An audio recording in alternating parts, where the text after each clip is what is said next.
Previously on Describe Your Kill. Wondered whether you'd perhaps have seen or heard anything on the old grapevine.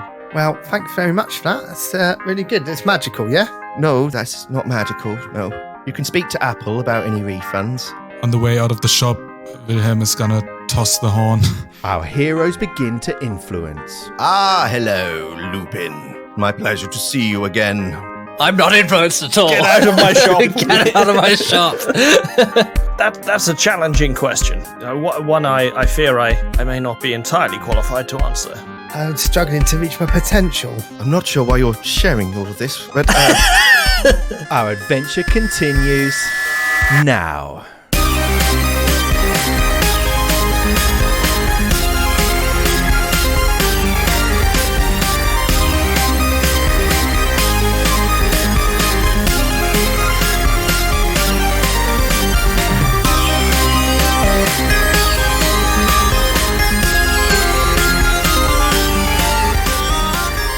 Hi everyone, this is Craig and welcome back to Describe Your Kill. As you stuff your faces with last night's Halloween haul, just a quick check-in before we get going on this very funny episode 4, which I really love. I hope you do too. We're all working hard behind the scenes to bring you even more hot content, and if you like what you hear, leave us a review, 5 stars, or hop on our Discord to chat directly with the DYK crew. Making a podcast is genuinely hard work, but every single review, comment, discussion, whatever, allows us to keep doing what we do. And believe me when I say, the best is yet to come. But here's episode 4, Scotch Mist. Right. What's Matt doing? Just laughing at Chris. Chris is making me laugh because he's just like holding in a scream. I was holding in a laugh, actually. All the excitement. I want to talk a little bit. We're on episode 4, of course. Good evening, gentlemen. Hi. Good evening, good morning, good night. Although we're recording this in the past, relative to when our audience will hear it, I'm imagining we've had at least 2 to 6 sponsorship requests from betterhelp.com for advertising on the podcast. Can we all just take a minute to talk about MeUndies and Squarespace? Yes. Yes. Squarespace have been... They won't leave us alone. They're like, your audience is massive. And by massive, they mean it's more than 3. I think that seems to be the bar for Squarespace. But wait, let's not talk them out of it in case they are interested. Please sponsor us, Squarespace. We'd fuck you, Squarespace. I'm a Wix guy. Better help. We'd love you. Just so you know, I play Raid Shadow Legends. It's amazing. If you, the graphics are so lifelike. The graphics. It's better so than amazing. a next generation console. And the best thing is, you can play it Please sponsor us. all on the go. I've just got to 3 million power. In the spirit of podcasting, I'm just going to go around the table and see what are people listening to podcast-wise. I am going to start with Chris this time. So Chris, are there any recommendations? We're going to keep it to 1. Let's keep it tight. I'm getting Help, I Sexted My Boss, which I believe is Jordan North from Radio 1 and like the number 1 elocution or manners guy. I can't remember what his name is, but they just literally go through sort of rather awkward social interactions, and it is rather fun. Help, I Sexted My Boss. Ah, okay. Not heard of it. So it's Jordan North and William Hanson. There you go. There's the other guy. Right. And he just took this kind of really posh gay gentleman to, where is it? Not Magaluf. Basically to one of those rather seedy joints at Costa Brava for his first taste out there, and it was hilarious. Well, you've really sold it to me. Yeah, that was you've really sold that. Well, I don't want to get them. I don't want them, I don't want to... Just turning this shit off. If you want to try Squarespace, it is really, really good. All right, I sexted my boss. Thank you. I sexted my boss. Matty, Someone isolate that. please save us. I recently blitzed through a podcast called Who Shat on the Floor at My Wedding? And it is essentially... Good title. Are you taking the piss now? No, for real. It is a lesbian couple and their Kiwi friend who is playing a detective, essentially going around, and each episode they're interviewing a different guest at the wedding to try and find out who shat on the floor at their wedding, because that was an actual thing that happened. Some human feces were found on the floor of the bathroom on the boat where they had their wedding, and essentially it's drawing together this long cold case to find out who shat on the floor at the wedding. It's hilarious. That sounds amazing. Is it American? No, it's not. I love it. Doesn't sound American. No, that's shat. Who shat on the floor? Remember that Netflix kind of show where they did the whole 10-episode like parody where someone was drawing dicks on cars? You remember that one? You ever see that? Oh, yeah. Yeah, I can't remember what it's called. American... Graffiti. American graffiti. No? He drew dicks that on was the a car, thing. and then the next one put shit in like the ice cream machine or something. I can't remember what it was. Yeah, I know the one you're talking about. I can't remember what it was yet. All right. So what's that? Who shat at the floor of my wedding? Yep. Very funny. Okay. American Shit. Vandal. American Vandals. That's Yeah, helpful. American Graffiti was a George Lucas film. So we've had sexting and we've had shitting. Jason, what have you got next? A little bit of bestiality? I'm going to keep it classy. Wrestling. Ah, The only thing worse than sexting and shitting on the floors at weddings. definitely shit. I mean, I'm involved, pretty sure. so- I'm pretty sure that's happened in wrestling as well, though. So Yeah, they are just wrestling storylines. yeah, they are Yeah, wrestling. storylines. I'm still working my way through the excellent Wrestle Me. Highly recommended for anyone with even a slight interest in wrestling, or just anyone who likes hearing about mad steroid freaks addicted to really strange growth supplements, any other drugs they can get their hands on, and a distressing number of murders. I also listen to this podcast, and they have got a YouTube series, Wrestle Me podcast, which is fantastic. So yes, that is classy, Jason. Yeah, nothing more to say. The stories within it, not so classy. Marty Jannetty comes to mind. She been daughter. She been daughter. Check that one out. All right, come on. Finally, some obscure German love story. Come on, what you got for us? I'm gonna disappoint you. I'm not much of a podcast listener. Is it the sharing hair at the buffet podcast? Fuck you, man. It's the time I have for podcasts, I mostly spend listening to music instead, so I don't really have a podcast of choice. But what I did listen into a week or so ago was another Pathfinder actual play podcast. Boo! Fuck those guys. Yeah, Oh, what is it? fuck all of them. I started listening to what's it called, Mortals and Portals. Yes. They've Which got is fantastic graphics. It has been pretty fun so far, but I'm only like 2 or 3 episodes in, so That's a homebrew, right? yeah, that's a homebrew with like many different sort of planes or worlds that are connected through some Portals. yeah, it's through portals, yeah, which are, I don't know, kind of intertwined. As I said, I don't get much time for listening to podcasts really, so I Mortals have and to say, Portals. Craig, that was a really diplomatic way of saying you think their content's shit. They're fantastic graphics. I've not listened to it. I've not listened to it, but I did love their graphics. And in fact, I'll gladly promote another podcast, especially one that's doing homebrew.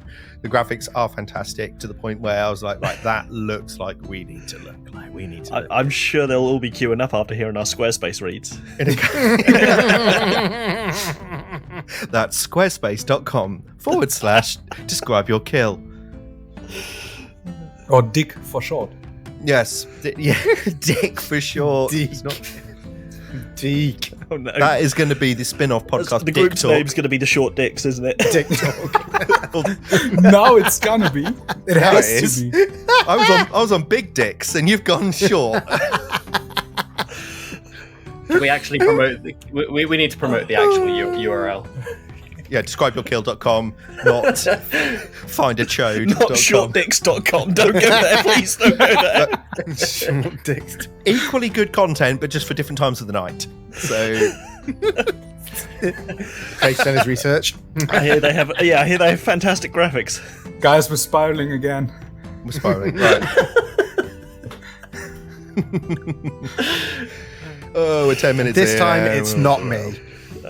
I know, it's not even Malachi or Chris, which is unusual. Session hasn't started yet. It's not you yet. Talking of dicks. We are deep within Absalom's Grand Bazaar. You have visited. Why did you use deep? Was it I expected that joke to go without you weeing yourselves. You have spread the cheeks of Absalom's Grand Bazaar and you have entered.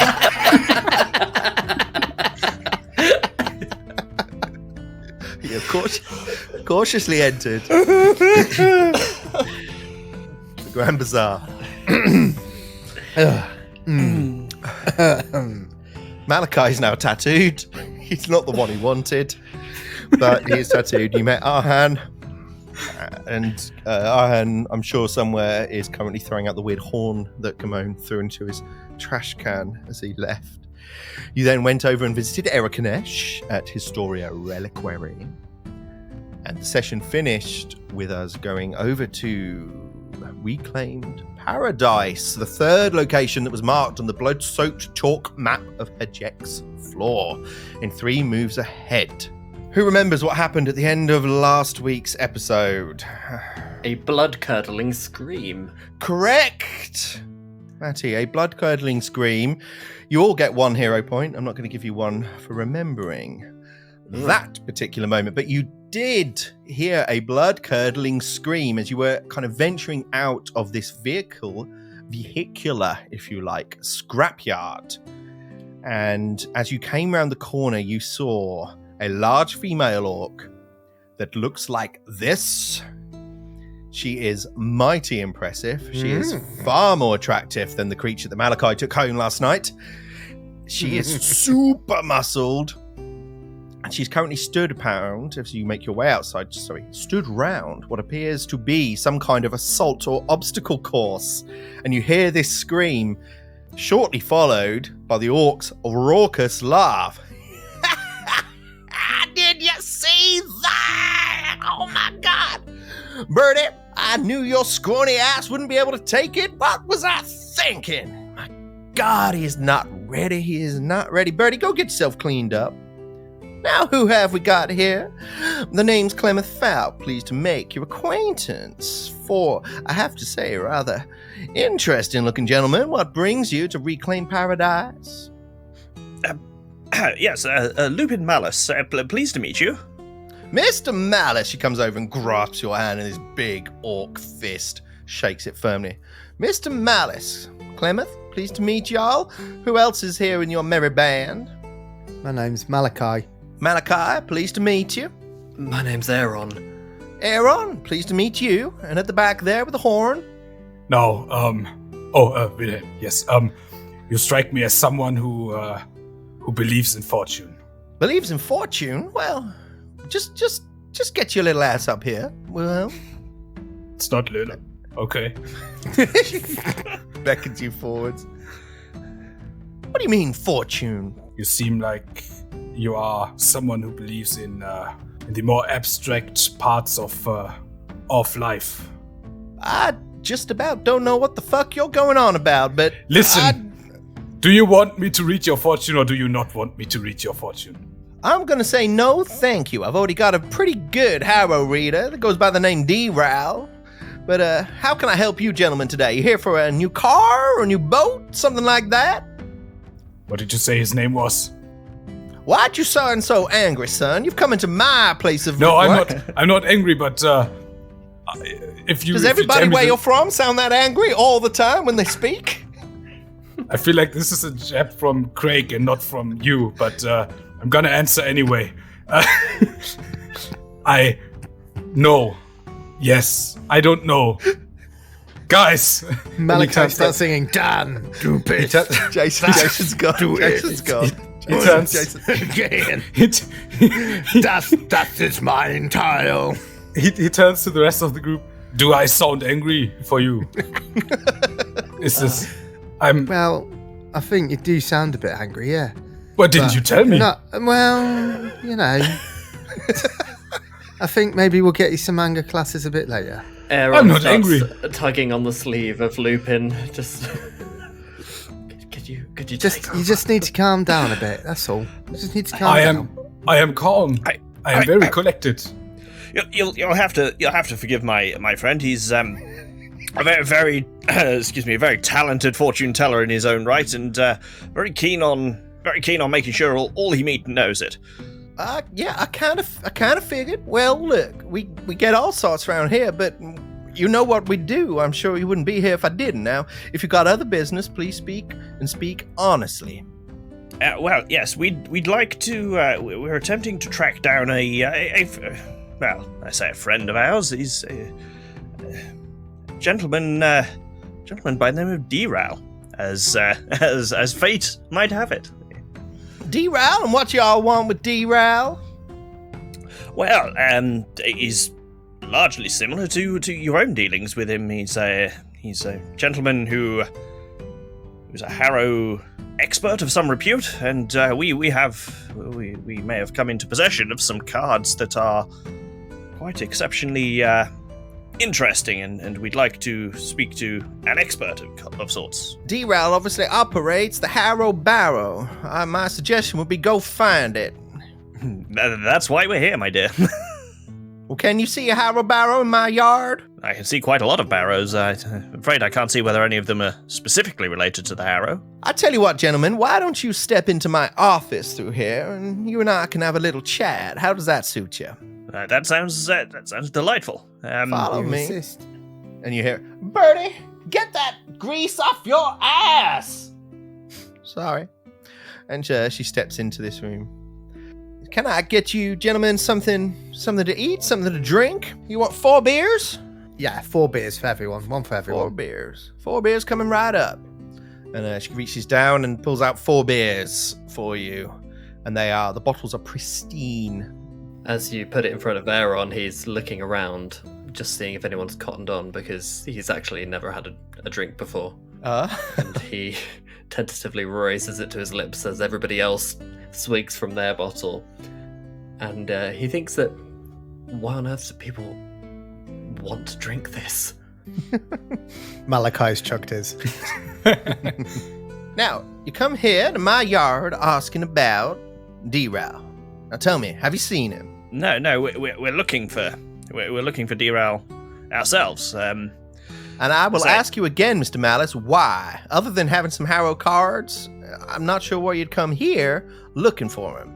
Well, we were told that D-Ral was known to yourself. Yes. That you two had a relationship of sorts. Not the improper kind, of course. And we were hoping that you might have some information on his whereabouts. As I'm sure you'll know, the Harrow Barrow is not always the easiest of locations to track down. No, I agree with you, but equally, D-Ral is a friend of mine. I've got no interest in strangers, especially for disheveled gentlemen like yourselves, coming in here looking for information. Lupin bristles a little bit at the mention of the word disheveled and sort of looks down at his clothes. Now, don't be so sensitive. My big orc mouth gets me in all kinds of trouble. I am, after all, a lady. Mr. Malice, I apologize if I caused you offense. Not at all, and yes, it's quite a lady you are.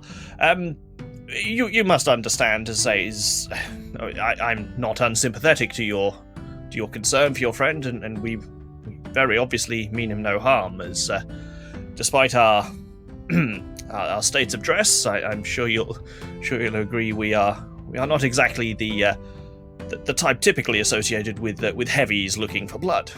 Well, no, and I would expect not. I can tell I can clearly look after myself. And she sort of does a few push-ups on the floor. It's really weird. Just a big orc. Weird energy, okay. Listen, I'm a lady of the heart.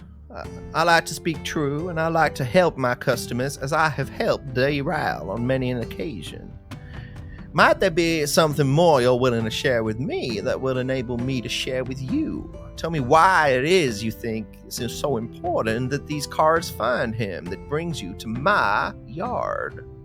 Aaron steps up from the table and says, I think we should just tell her the truth. The truth, yes, we should tell the truth. So I read a fortune for Malachi, which was very curious, and I needed to share that found knowledge with an expert. Now, Wilhelm, I appreciate that the words you speak might be true, but I do not believe that part of the equation and you ending up here at my yard equal the same thing that we're talking about. I'm sorry, I'm lost. Miss Falk, look, what? Do you know someone called Hajek? Hajek, of course, yeah, over at 3 Moves Ahead. She's dead. Dead? Right, that truth, yes.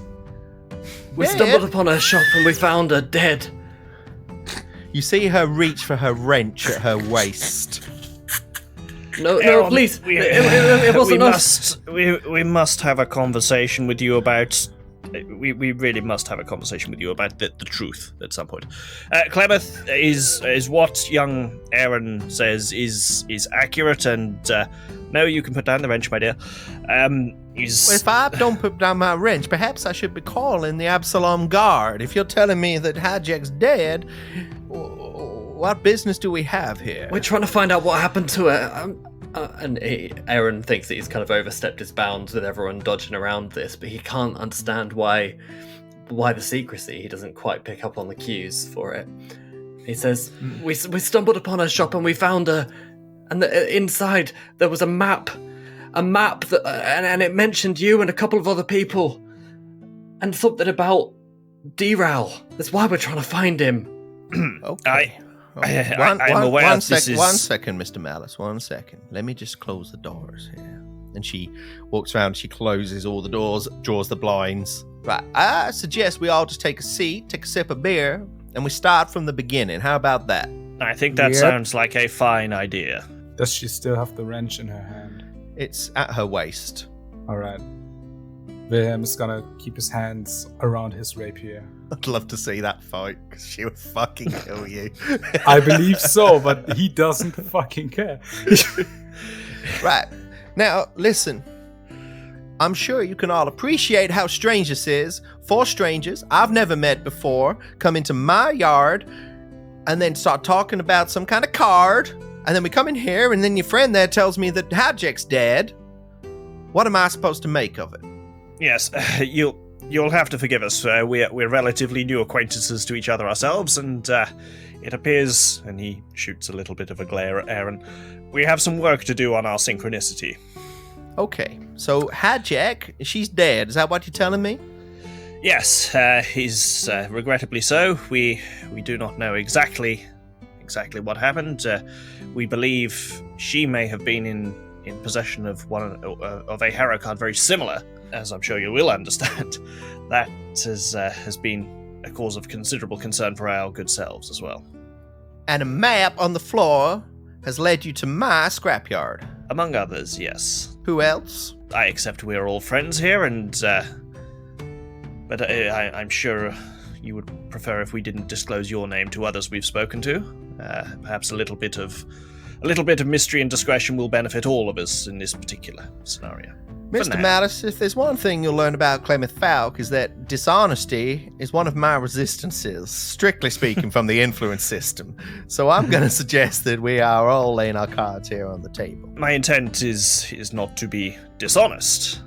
My intent is that you are as new to us as we are to you.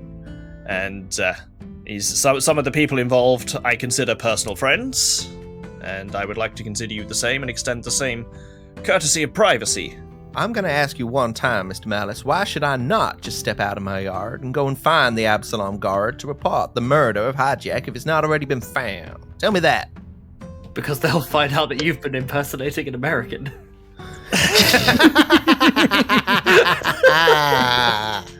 I have no idea what you are implying, sir. To answer your question, is because the fate that befell our mutual friend may not have been entirely of this world. Maybe is whatever it is that is potentially pursuing us may also be pursuing you. And with all due respect to our city's fine watchmen, I'm not entirely sure they're especially well equipped to deal with that. Okay. Thank you, gentlemen. Let us do some rolling of dice then, shall we? I feel that there is some influence rolls that we need to try and improve. Now, diplomacy would be a good one for this situation, and if you are well versed in diplomacy, I would allow you to make that roll. Anyone want to do diplomacy? It is one of Lupin's strengths, so I will quite happily take that. I will as well. Yeah. Okay. Do you want that public or private? That's public, please. Okay, and would this count as making an impression for the No. purposes of an item bonus? No? Okay. Ugh, that is a natural 7, but 31 total. Lupin, you successfully manage to gain 1 influence point through your hour of conversation. Aaron with a 23, you do not. Maybe your eagerness and that sip of beer have gone to your head, so you managed to gain an influence point. 33. So yes, Malachi, you managed to also gain an influence point with Clemeth. She seems to have calmed down a little bit now. I mean, it would be weird, right? 4 strangers coming into your shop and start talking about someone and then telling someone that they're dead over a beer. Wilhelm is gonna try to explain kind of the details about the creatures that killed their mutual friend, and is gonna attempt to roll fiendish law for his influence roll, if that's applicable in any way. You tell me if you think that would be applicable. You telling her about the demons. Not telling her, laws... but kind of going deeper and explaining the background of those demons and where they come from and what kind of creatures they are. So, sort of. You can certainly roll it. When you're talking to her, she appears to be really quite uninterested with the details of the demons, which you seem quite keen on. All right, then. You can go ahead and roll it for sure. I'm still gonna try. He's info dumping the shit out of this lady. Yeah. All right. Fuck you, natural 15. That's a 32. Yeah, good enough for me. That's good enough for me. The eyes glaze over and she just starts nodding. Yeah. So let's say you're going to spend a good 3 hours here in conversation with her, settling things down, clearing the air a little bit, maybe having a beer. Does Aaron touch another beer? Or does he stay on the 1? Yeah, he stays on the 1. He's not taken with the taste of it at all. She does start to open up a little bit to you. And she tells you the story about how she met D-Raoul. And he came to her because his barrow, his famous Harrow barrow, was not working properly. And she said that she wasn't really willing to work on the barrow. It's kind of a little bit outside her wheelhouse. Hey! And then you then learn sort of through conversation with her that the assault course is the way that she likes to kind of blow some steam off, keep fit. She insists that all her staff go through it. And she basically said to D-Raoul, look, if you run the assault course and pass it, I will fix your barrow. And so he did. He somehow managed to get through this assault course first time, and they have been firm friends ever since. And when you're speaking to her, just using those roles, you kind of get this sense from her that she, almost like a psychologist or a psychiatrist vibe of her, quite spiritual, quite centered, and sort of clearly likes to know the story behind the person and asks quite engaging questions with you throughout that.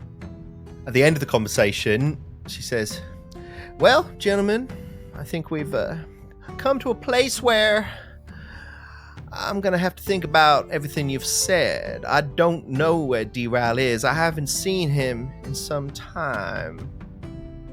one thing I can tell you is that I'm pretty sure I heard him talking about some powerful card, or that if he ever found such a magical thing in his possession, he'd give up the card peddling business for good. But I've not seen him since then, really. I kind of poked his bony ass shoulder and told him it's a good reason to get back on my course. Talking of my course, of course, would any of y'all, before you go for your dinner, like to try out old Clem's obstacle course in the back? I mean, how hard is it? I tell you what, you can come outside and I can show you myself. Personal demonstration. Yeah, okay, I'll take that up. Let's go. Wow, you went out the window. She does a pirouette dive through the window. Yee-haw! Okay. And she steps forward, and you see there are kind of the map. Don't worry too much about the map, but there are kind of 3 key sections to it. There's a kind of balance beam at the start. Then there's some kind of ropes and things that you have to lift up to get through, and a kind of strength based. And then the last one, there is balance beams, but there's kind of a choice of 3 different routes through the end of it. And mechanically, you would have to roll 3 different checks in a row, and if you pass, then you pass. Which I know doesn't give you too much, but obviously I want to maintain an air of mystery. Who's going to try old Clement Falk's obstacle course? It looks fun. tad rich for my That's old bones, Wilhelm. I'm He afraid. wants to go first. Wilhelm, okay, you ready to take on the challenge? I'm sure I was born ready. Yes, let's go. And she gives your arm a little squeeze. It's mighty fine biceps you've got there, Wilhelm. Why, thank you. You too. And as you've all stepped outside and the sun is slowly coming down over the Grand Bazaar, it's around 7, 8 p.m. at night, and some of the staff are clearly finishing up for the day. There's a kind of nervous excitement and quiet as they've all stepped out to see these newcomers who've been in Clem's office for 3 hours step forwards to the course. Ladies and gentlemen, are you ready to see Wilhelm take on the course? Go on, Wilhelm. Show him. Yes. Wilhelm, show them. are you ready? Yes. Gladiator. Are you ready? Lupin's going to lead over to Aaron. 5 gold says he beefs it. I'd take that bet, Mr. Malice, but I had to buy some healer's tools.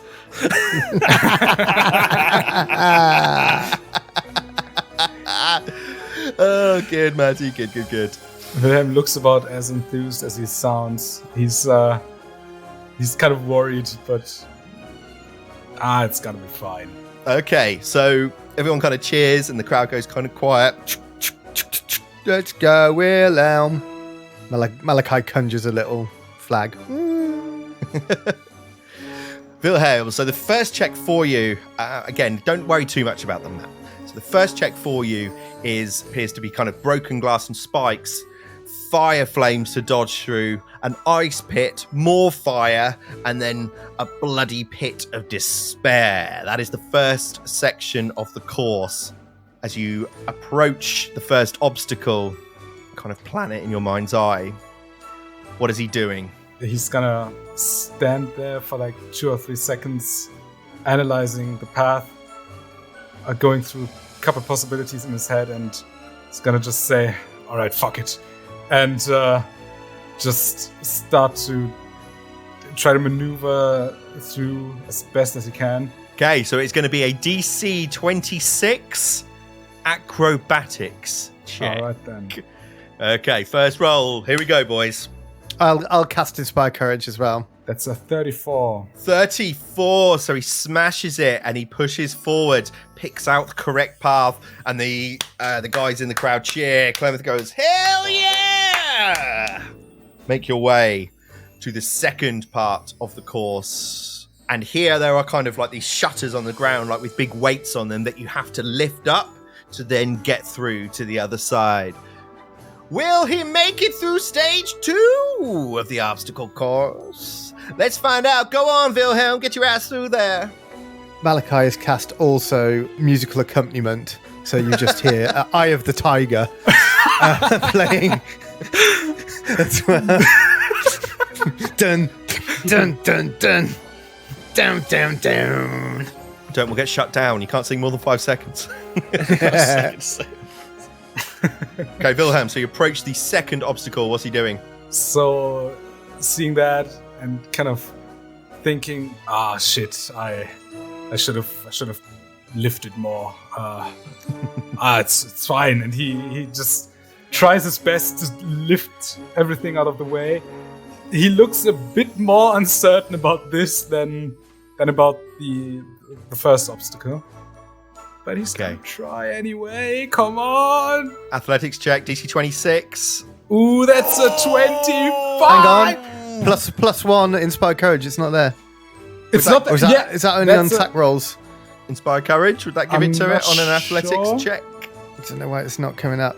+1 to attack rolls, damage rolls, and saves against fear effects. Oh no. So that's not it, is Malachi, no! So Malachi tries to lift it and he's almost got it and he lifts the shutter over his head. it? Well, no. Would this count as exploration or downtime, or is this encounter mode? It is exploration, technically.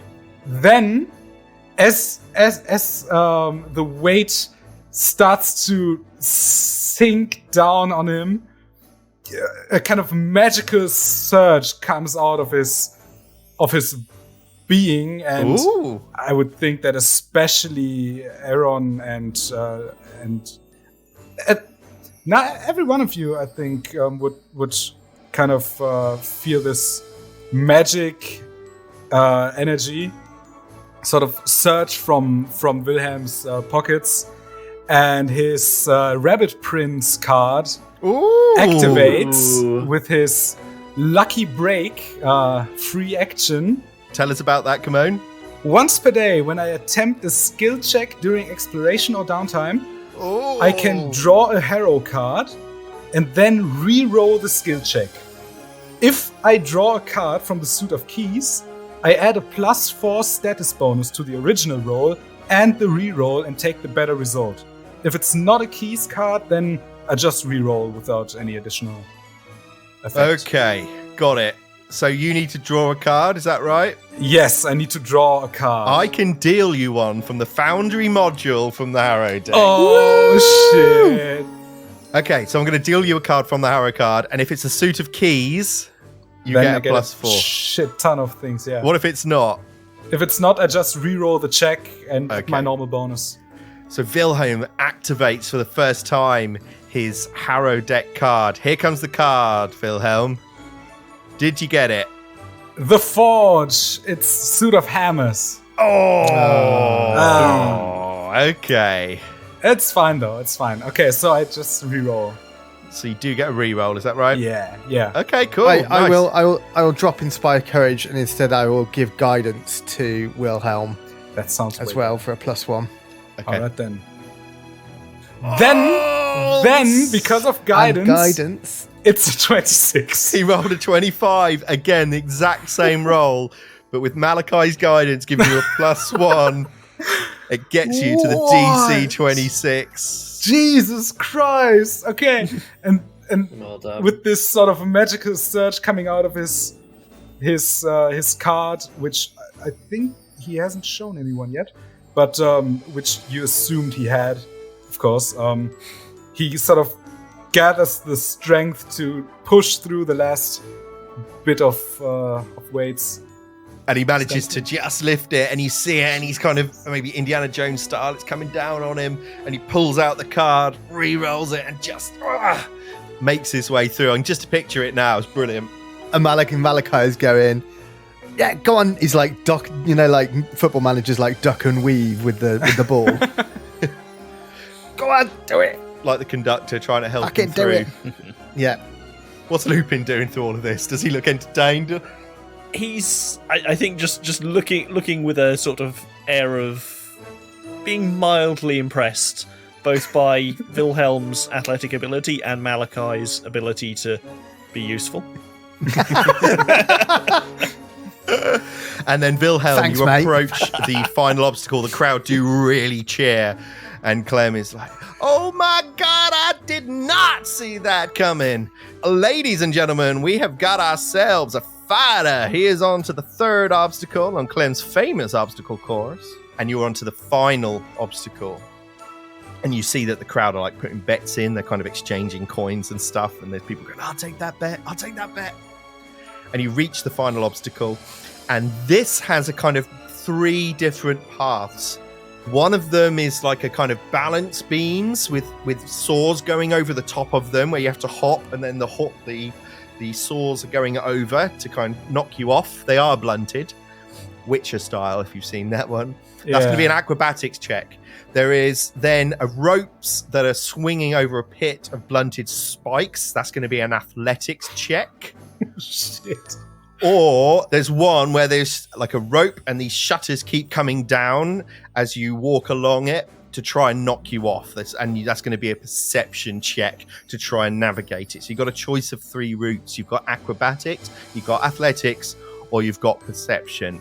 All right, Wilhelm sort of standing there looking over at Malachi, trying to coach him, goes, that song you sang a few minutes ago, can you sing that again? I feel like this time it might help. What does Malachi do? Malachi sings. Oh, wow, yeah, he sings along with Eye of the Tiger. Okay, so Malachi casts Inspire Courage.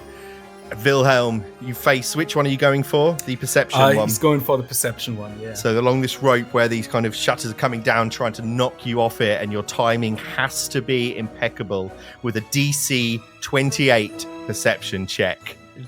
Sorry. Go ahead. Does it give you a +1 to your... Inspire Courage doesn't give you a +1 to perception.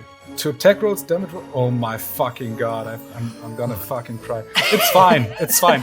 He's still singing for me. You just wanted me to sing. It gives me a morale boost. It's fine. Yeah. It's completely fine. I'm gonna roll it at 28 exactly. Look at this. Here we go. Just look at this. Hey. Even better.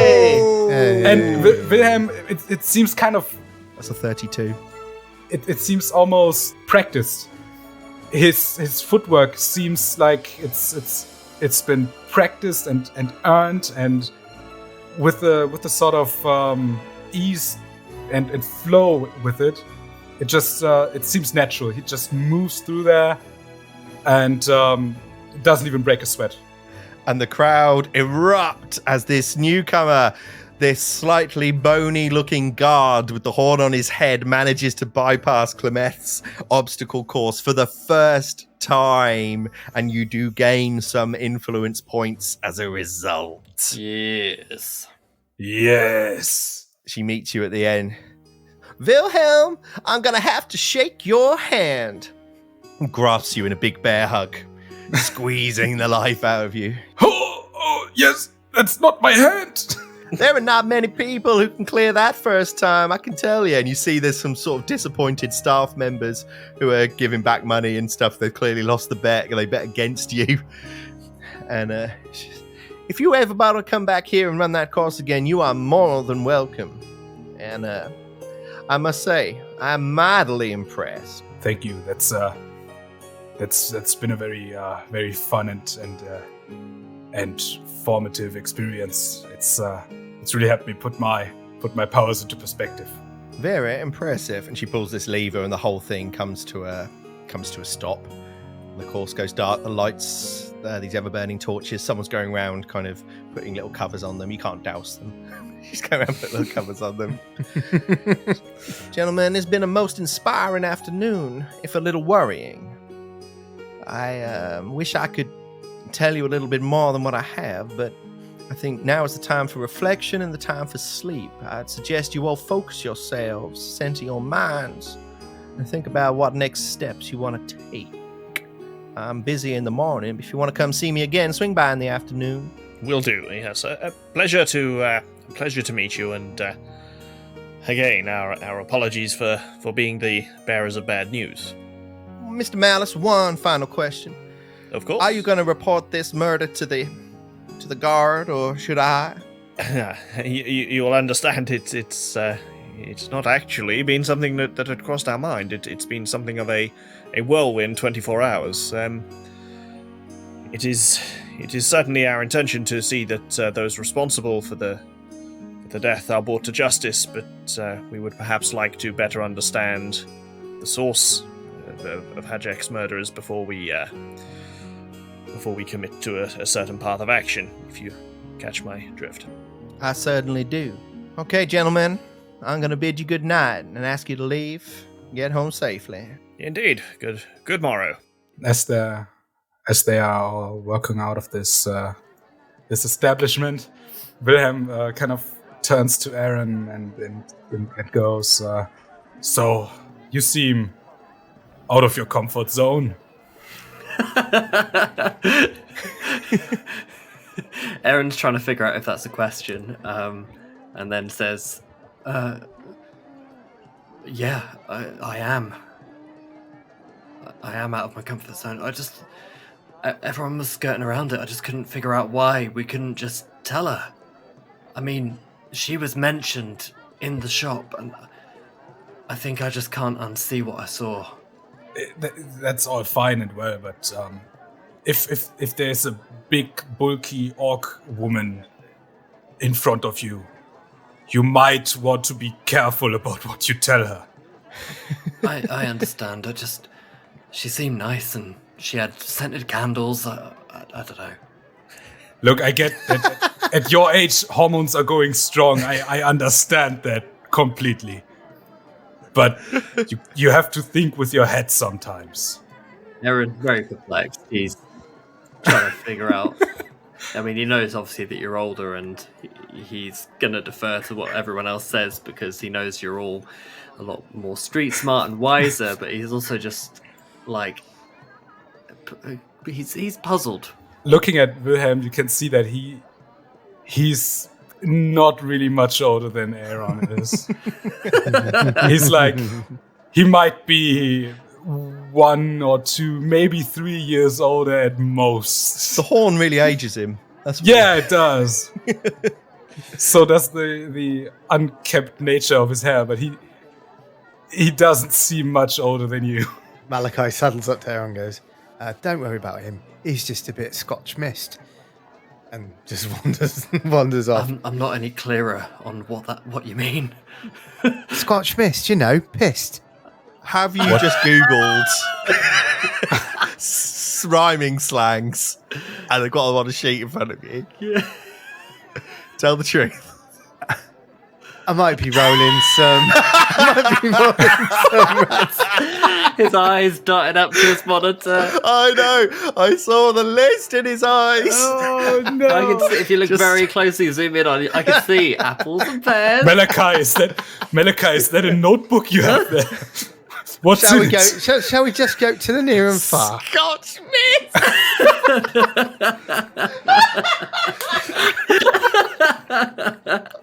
That's the most random thing. I love it. I love that. Oh, so good. Very odd. So good. Aaron Scotch Mist spoke point.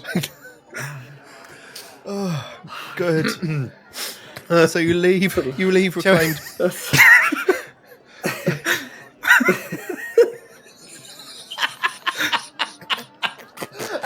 Oh, Chris, I love it. That's great. Right. So you have had a reasonably informative chat with Clemeth Falk at Reclaimed Paradise. Everyone trying to share what happened. You fill her in, settle things down, gain some influence points. Wilhelm runs the course, succeeds in magnificent style. We get our first use of a Harrow card. You can have a hero point for that, Kimone. Haha. And you start... Well, the gates close behind you at Reclaimed Paradise. What time is it right now? About 8:30 p.m. What do you guys say we turn in for an early night and start looking for more answers tomorrow, first thing in the morning? Yes, I think that's a capital idea, young Wilhelm. I think we've all had a demanding day, and yes, an evening's rest would certainly be on top of my list. Wilhelm, how did you know that your Harrow card would do that? You pulled... What do you mean? Well, you pulled it out and it... You just knew how to use it. I mean, not all Harrow cards have that kind of power, do they? I didn't even realize I pulled it out. I don't know, I guess it just kind of happened. Mr. Malice, you've seen all sorts of trinkets, I'm sure, but have you ever seen Harrow cards that do this? No, I have to be honest. Today has been a learning experience on a number of fronts, and Okay, watching- guys. Oh, sorry, Yes. sorry. No, please go ahead. It better be good. Fuck! Shit! Okay, guys. I'm I waiting. think now that the cat is out of the bag, I might have to tell you I have a Harrow card as well. But I didn't want to say anything because mine doesn't look as cool as your guys. And he pulls out his card with this sort of rabbit with a broken sword in his hand, standing there, kind of a dueling stance.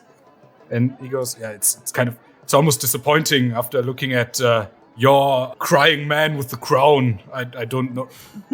Yeah. Have you got your card out? He pulls it out right now, yeah, and he sort of, for the first time, shows his card off to you guys. I wonder why each of us have received these cards, but it's like they've been chosen for us. Yeah, I'm not really surprised I got this card, but I'm gonna be honest, I'm not very happy with it. Why not give me a proud warrior just a fucking rabbit, right? It's insulting. And Aaron has pulled his card out as well, and when you said that you're not surprised that you got that card dealt to you, he's looking at his own, and his face goes quite ashen. Haha. I see how you got your name. Aaron, why do you look so ashen right now? Just looks so. Aaron immediately looks ashen.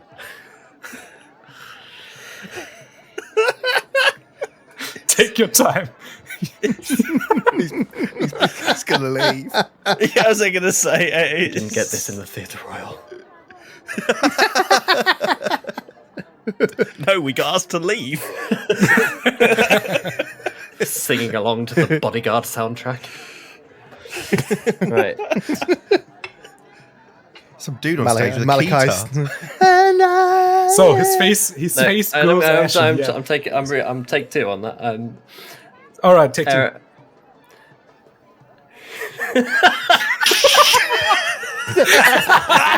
Line.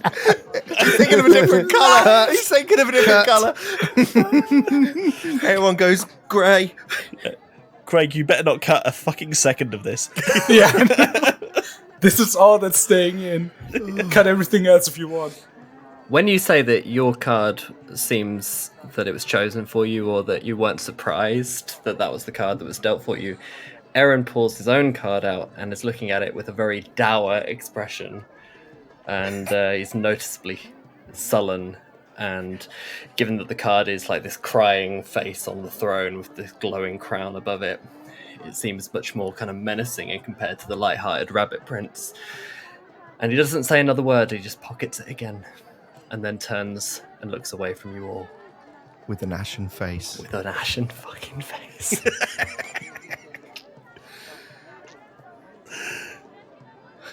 Lupin, I think I broke Aaron. I'm sorry. It's okay, we can get another one. He's just having an ashen time over there. Oh, God. Get out. Oh, fuck me. Right. So this episode's title is Ashen. We're actually sponsored by Aaron. Aaron the Ashen. Aaron the Ashen has a wonderful website on Squarespace. That's Squarespace. This episode isn't called the Squarespace TM Assault Course. If you I'm really use going our to be disappointed. discount code Ashen, They'll charge you double. Can we get out of this shop, please? Right. All right, let's go to a fucking... what was the bar called again? The Saucy Was Wench. Saucy- Yeah, the fuck- near and oh, far. fuck The near that and name. far. Yeah, the saucy wench. All right. Oh, I fuck can't it, wait let's to go. get back there. It's going to be amazing. Oh, maybe you find your date from last night. Your hot fling. He's open. So you slowly make your way back through the Grand Bazaar. The streets are still busy. Takes you about an hour or so to walk across. And as you get close to the Saucy Wench, which is on the western outskirts of the Grand Bazaar, you turn into a slightly smaller alleyway, which seems unusually quiet. As you walk up there towards your destination, in front of you suddenly step two masked women, humanoid, with bows drawn and readied, pointing at you. And they say, "I suggest you hand over the cards now." Aaron, no, not Aaron. What the fuck? Wilhelm goes ashen. No, Wilhelm sort of holding his arm out, sort of protector-like in front of the others. Goes, "I'm sure this can be resolved without any physical altercation. Let me pull the cards out." And he sort of reaches into his pocket and pulls out his regular deck of hero cards, the deck itself, and goes, "Pick one. Pick a card. Any card." "We don't want the card. Chuck the deck here now." "Sure." And he throws the deck sort of in their faces and uses the misdirection from there to pull out his rapier. And as you do so, we shall move to the map and ask everybody to roll for initiative. Yeah! Wilhelm, you can give yourself a +2, or you can roll deception for initiative. Up to you. I'm gonna roll deception. Okie doke. Would I have to stand right in front of them for the thing to work, or is where I'm standing right now? That's fine. If you want to Fine, position yourselves as to where you actually would have been sort of stood. If I can stand where I want, I would like to stand here. But that's... I know you wouldn't be right up in their face. So let's All just- right, I'm gonna be like Yeah, a few at feet least, from at them. least 10 feet away, please. Yeah. All right. So you find yourself in this narrow city street. It's about 20 feet wide, and these two masked women with bows drawn. I'll show you what the artwork looks like. They kind of look a bit like badass ninjas dressed all in black. Their mouths and faces completely covered with arrows trained towards you. Wilhelm, there are two to the north. I'm going to say that these two, the one to the left is the one that you threw the deck at. And I'm going to give her a -2 to her initiative for the deception.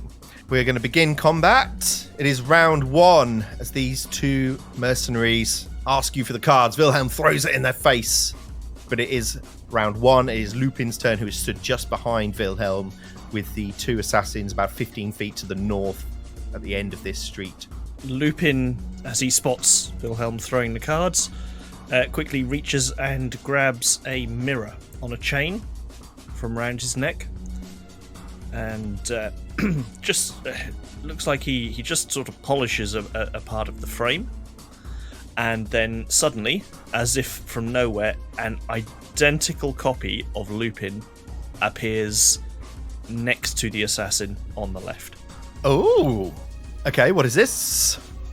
Mechanically, Lupin has just used the mirror's reflection ability, part of his thaumaturge skill set. 1 second, I will just post it in the chat so I can read it out. So do I need to post another, should I post another copy of you there, or? Yeah, just is because I will, mechanically, that is effectively a pure duplicate of Lupin that can do anything Lupin can do. And he looks physical to them? Like, Yes, he is, for all intents and purposes, mechanically, that is Lupin. But the one that is next to Malachi is also Lupin. So there are two Lupins going on. And do they have to roll a save or anything to detect? Is it an illusion, or? Nope, it is a duplicate of Lupin. He's basically at 2 spots at the same time. So you can Yes. clone yourself, basically. I can, yes.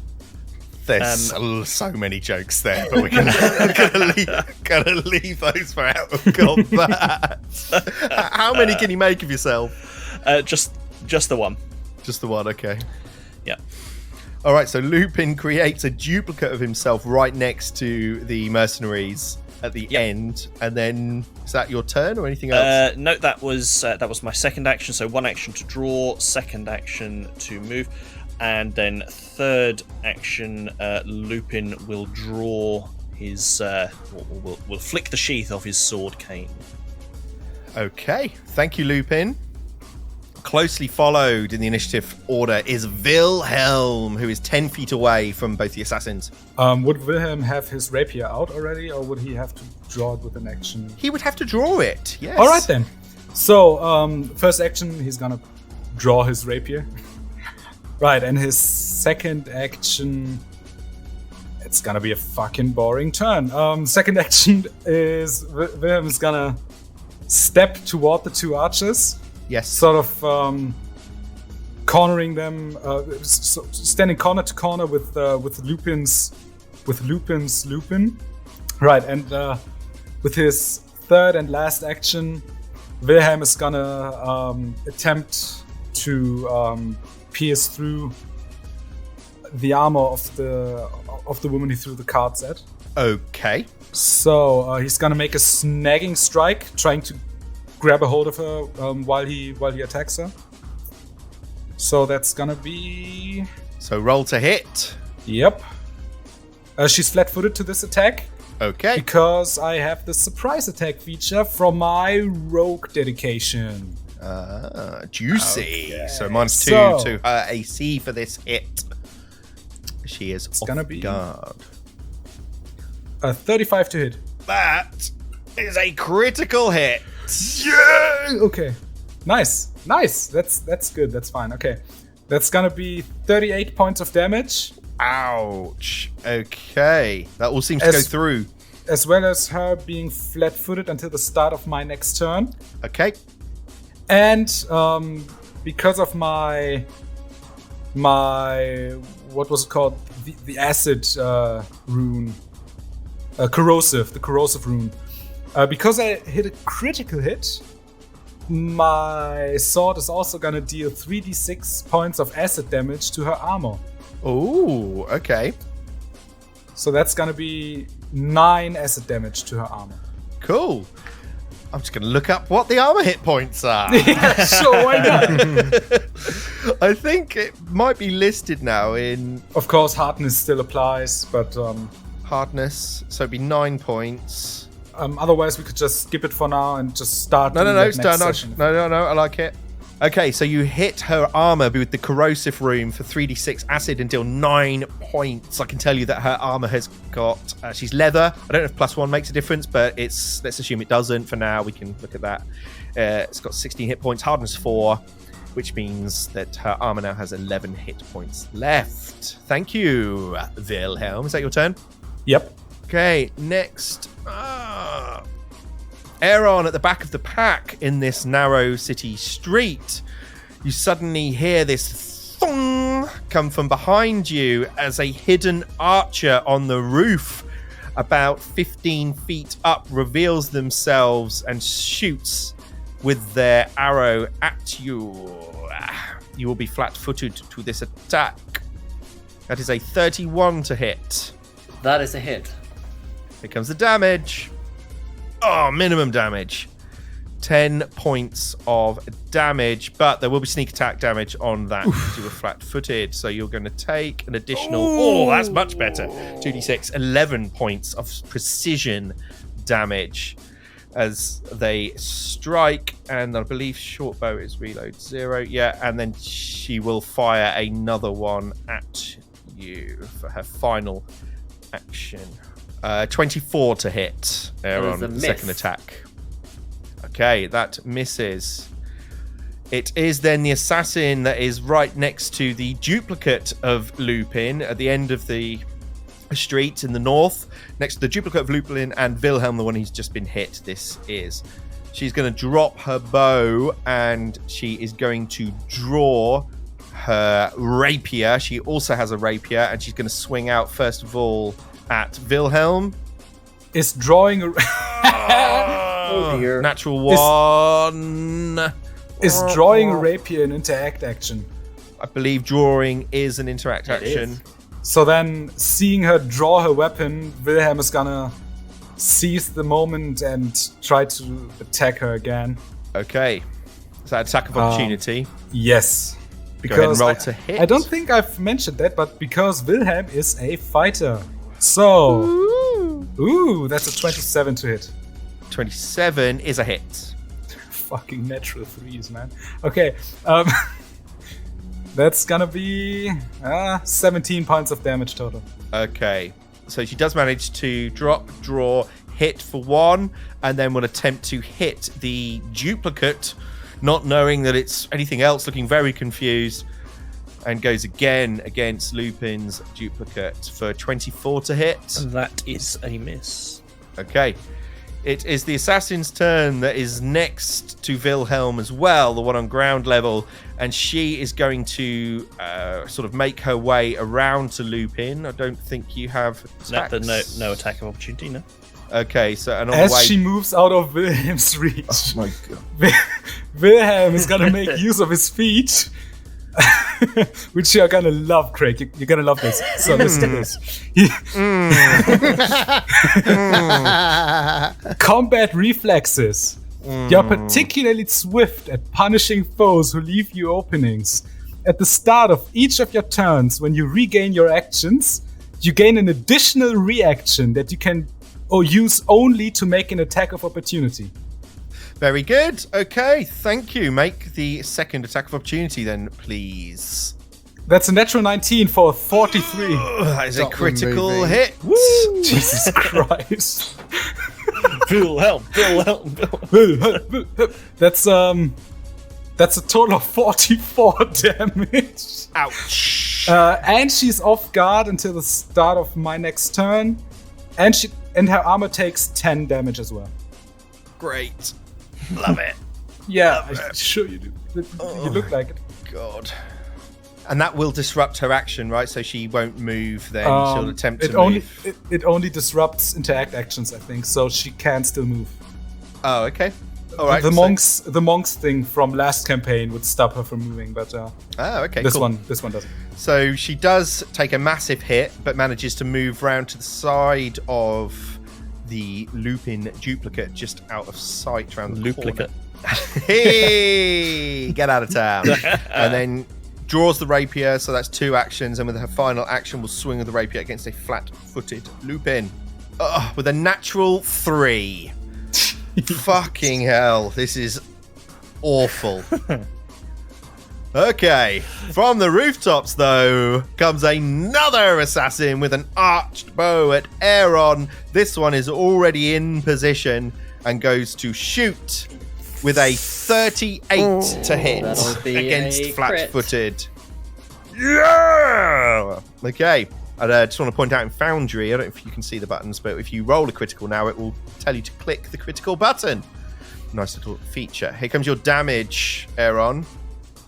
27 points of piercing damage. There is also going to be double this. That's another 10 points of precision damage from the sneak attack. That's the first action. Second action, shoots again. 23 to hit against flat-footed. That'll be a miss. Okay. And then you see her retreat back away and out of sight. It is at the bottom of round 1 nearly. It's Malachi next. Malachi is to the north of this narrow street, kind of nearer to right next to Lupin and just behind Wilhelm. Malachi shouts out to the assassin to the north of him that he can see just in front of Wilhelm, and he goes, knock knock. Knock knock. Who's there? Moo. Moo who? Moon River, wider than a mile. And I don't think we've got the right people here. Let's fuck off. Let's fuck off. Uses the action Bon Mot. The diplomacy check against the Will DC. Was that the insightful quit? My target. That was my insightful quit. I should give you a -4 for that. Do I roll for confused? There you go. 34 against their Will DC. That is a pass. And then, because that joke was so good, he's going to cast. Going to cast Roaring Applause. Can I have a will DC save, please? Okay, so Bon Mot, just so we know, this basically you launch an insightful quip at a foe, you roll a diplomacy check, and on a success, they're going to take a -2 to their will saves and perception for 1 minute. Okay, and then after that, what? Sorry? Because my joke was so good, my quip Yes. was amazing. Roaring applause. Roaring Applause. Okay. 27 is a fail. So the Alright. target applauds me vigorously because my joke was so good, and they can't use reactions, and is slowed 1. Oh no! For how long? That is for a minute. It's sustained. The target's applauding you so vigorously. Okay, so Yeah. on a fail, the target applauds you so vigorously it can't use reactions, slowed 1. The applause is so involved that it has manipulate trait. This would trigger reactions based on the manipulate trait at the start of the target's turn. Oh, Jesus Christ. So luckily, Wilhelm, I don't So think you have good. 3 reactions, do you? No, not yet. No. Just clapping away. Okay, so it doesn't trigger constantly. It will trigger at the start of their turn. How long does that last for? Is it That was my sustained? turn. Sustained. Okay. Thank you, Malachi. Good turn. So a Bon Mot followed by roaring applause. I like it. Aaron, bottom of round 1. You are being pinged from above as you are at the back of the group through this narrow alleyway. What do you do? So Aaron runs behind the group and then lets out a cry, and his voice echoes through the street and reverberates, and all of you feel like this kind of sonic wave shaking the air as he yells out, "Fall to the ground!" and casts Suggestion, targeting up to 10 creatures, so all 3 of them need to roll a will save. Okay, right. I'll do the top one first. The one that's just round the corner. Fail. I didn't roll, did Oh. I? I'm preempting it.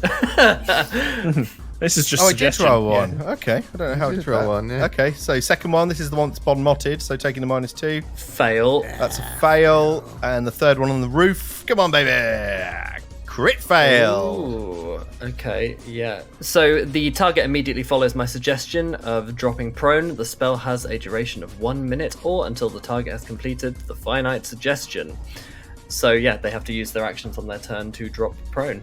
Okay, and crit fail, many It's difference? the same once the action's completed, it's Okay. over. So they just need to all drop prone. Okay, cool. Like it. All right, so they've all got to drop prone on their turn. Yep, and I've just moved out of.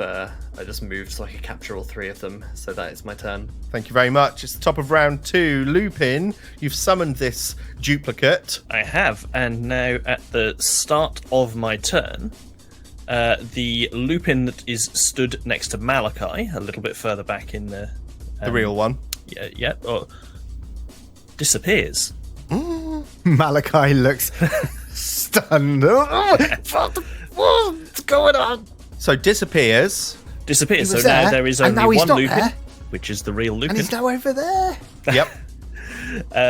What we might need to do mechanically there, Craig, is God we'll alive. for Foundry is we'll probably just have to delete the copy whenever it gets, and then I'll just manually move the real Lupin, because otherwise I That's guess fine, we'll yeah, have don't worry about hell that. with Yeah, inventories and stuff. Yeah, that's fine. So yeah, the remaining Lupin, which is now sandwiched between the 2 assassins, grins and takes a swing at the one in front of Wilhelm Okay. with his sword cane. So this is a strike with the sword cane, and that is a natural 11 for 32. 32 is a hit. Lovely stuff. So that will be 16 points of damage. Okay, 16 points of damage. There's a mix there of piercing and force plus 1d6 bleed. Yes, indeed there is. Okay. The next... Oh, do you know what? I am going to go again. Yeah. So Lupin will take another strike. Okay, second action, second strike. Oh, that's a natural 17 for 34. You were close. That is a hit. Damn it. Okay. Really close. And that is 17 points of damage. Okay, chipping away. And then for his final action, Lupin will again just give the mirror a little glance and a brush, and this roof just to the sort of southwest of my position here. Yes, Right. the one the assassin is stood on. Yep. Yeah, is that about 15 feet up? Yes, exactly 15 feet up. It's exactly 15 feet up. That's exactly what I wanted to hear, because It's now 16 feet. 15 feet and 3 centimeters. It's bad workmanship. Yeah, it's just a couple of the tiles are just a bit bigger. Yeah. A copy of Lupin appears stood on that roof, What the hell is going on? and that is turn. He appears on the roof. Yes, so yep, that is Okay. That is my turn. All right, so the second copy of Lupin appears at the other end of the street on the roof, sort of about 40 feet away from the assassin that's perched up there. Wilhelm, it's back to you. Yes. So Wilhelm, seeing the girl in front of him, not feeling really good. He steps so that he's kind of standing at a. Wait, would this be a good angle to hit the gal around the corner, or? You can hit them both from there. It's kind of an arched roof, yeah, so there's a little bit of space. All right, between all both. right. So now standing sort of diagonally from both of them, kind of keeping them both in his reach, Wilhelm is going to sort of look at them and see that the more injured one seems almost magically enthralled by Malachi, and thinks to himself, well, this one's no longer really a threat. And yeah, sure, he attacks the other archer.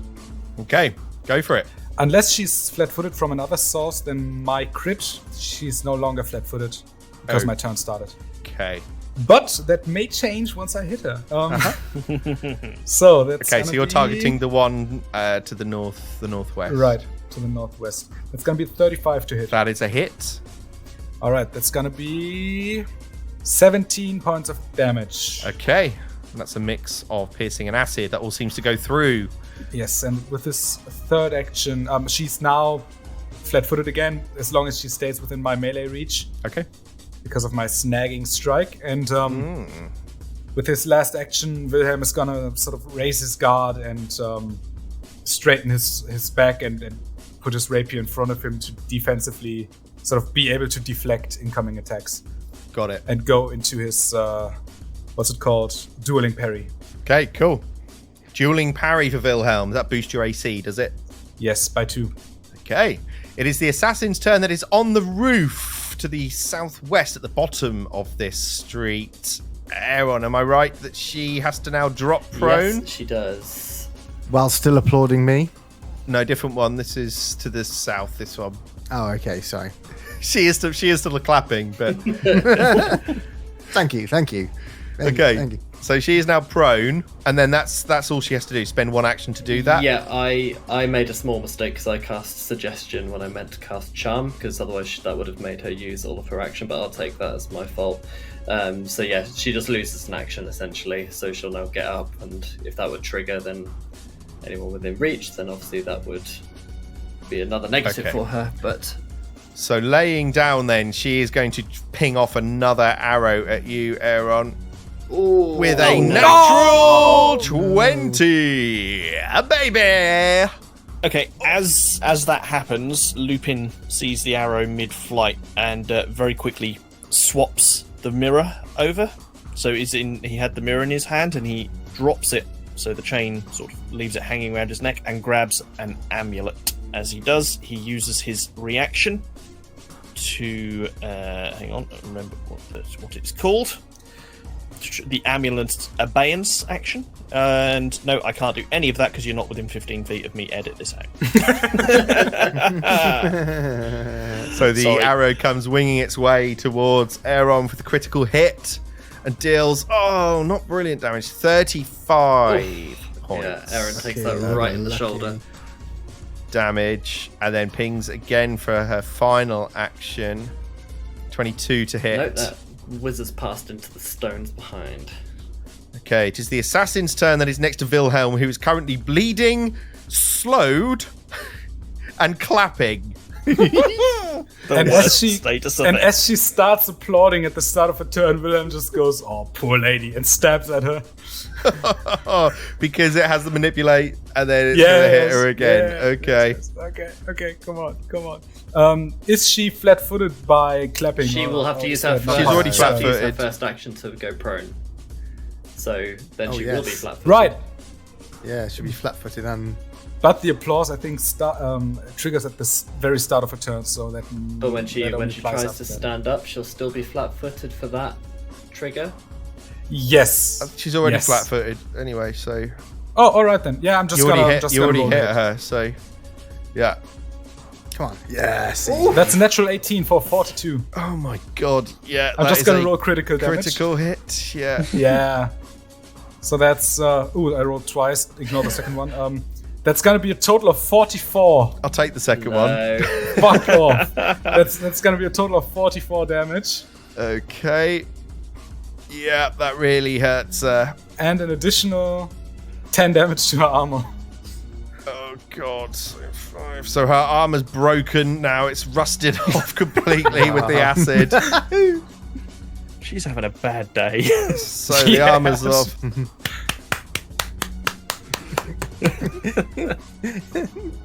Okay, so you hit her massively. She's applauding. Does she? I guess she can still take actions, Chris. She's just applauding. Yeah. Is that? Yeah. Okay. It doesn't say that she's like can stop doing anything, but she's slow. And she stands. So she falls prone for her first action, and then stands up for her second action. And that's it because she's slowed. One, and then that is the end of her pretty useless turn. And takes bleed. Takes 5 points of bleed. But rolls a 15 to get rid of the persistent bleed damage.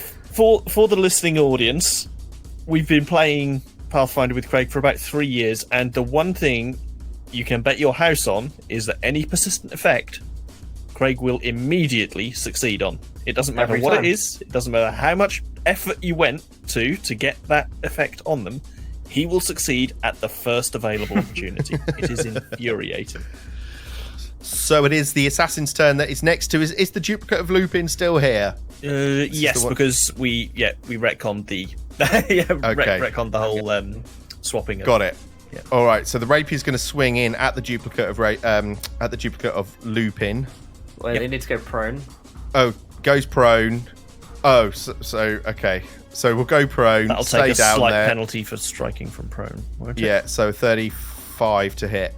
It's going to hit either way. Yep, that is a hit. Okay, cool. 24 points of damage. Yep, and as you hit Lupin, that version of Lupin explodes. Mr. Malice! Yeah, so while Mirror's Reflection, which is the name of the ability I'm currently using, while this is in effect, when an enemy adjacent to one of your spaces damages you, that version of you explodes into mirror shards.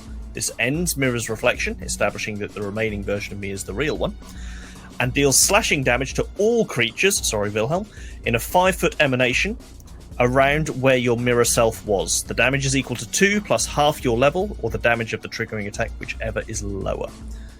Oh, wow. Any save, or is that just a... Nope, it just deals the damage. Okay, so what's the damage, Jason? So it's 2 plus half my level. I'm level 11, so we 7. round down. So yes, 7. So everyone around me takes 7 damage, slashing. Do you choose to use that ability, or is it... it just does it? It doesn't say. Is either way I'm choosing to. It's an adept benefit, so I presume it is a choice.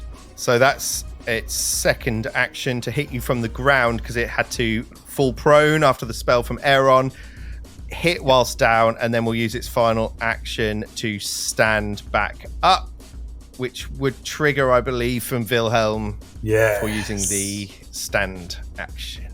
Yep. So she's still going to be flat-footed for this one. So that's going to be... Come on. No, they don't. They're not flat-footed if they stand, right?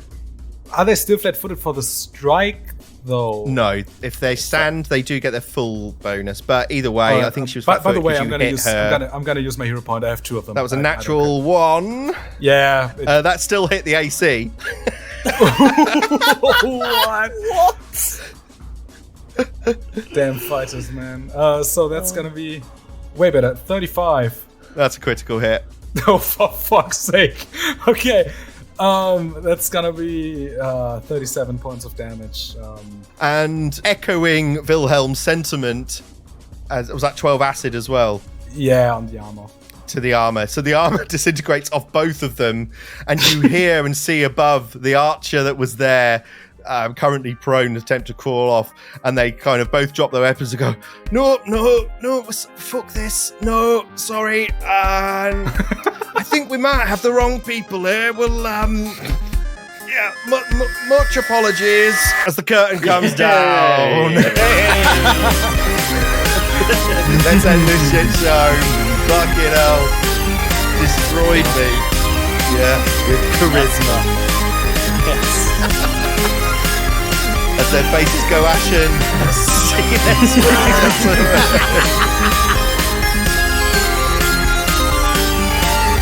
You've been listening to Describe Your Kill, The Death of Destiny. Find out more at describeyourkill.com.